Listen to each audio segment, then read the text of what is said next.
Hi again, Jarrett Warner here for Discussion 2 in Ag Ed 101. For this discussion, I chose gifted students. The article I chose discusses clumping of gifted students in classrooms. The article talks about the advantages of mixing gifted students with students who are high achieving. The article has 5 different groups in a grade level. Group 1, including all gift-identified students, including those who are not fluent in English and may not be productive in school. Group 2 is the high average group, students who are highly competent and do well in school.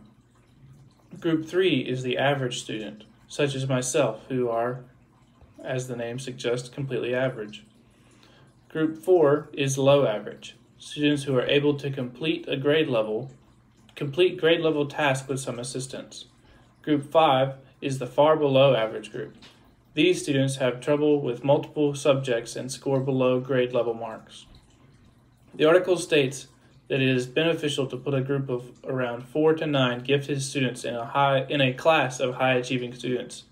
This clumps students who grasp concepts and tasks more easily with students who are also able to grasp concepts and tasks better than other students, but not at the rate of which a gifted student does.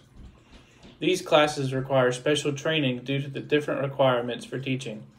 The textbook states that gifted students tend to remember what they have learned and can make reviewing a painful task. The textbook also talks about gifted students taking less time to learn new material. This would cause the class to progress at a faster rate than an average student, and they may not be able to keep up with it.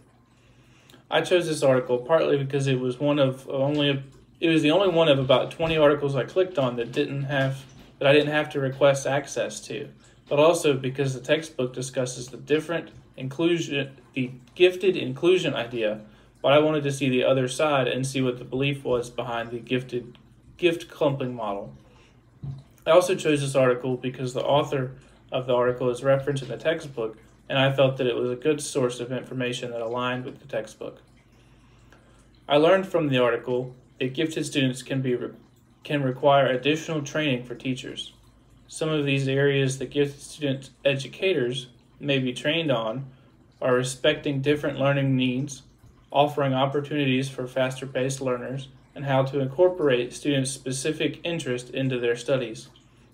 One of these things that the article taught me was that the group clumping model is something that everyone has to be on board with. From the principal all the way to the teachers, everyone needs to be on the same page for the clumping model to work effectively. Towards the end of the article, it discusses that schools who transition to a group clumping model may face some initial challenges. One of these challenges were parents of gifted students who are accustomed to having a pull-out service may feel that they are losing the resource, but are actually trading it in for a different system that also works. Thanks for listening.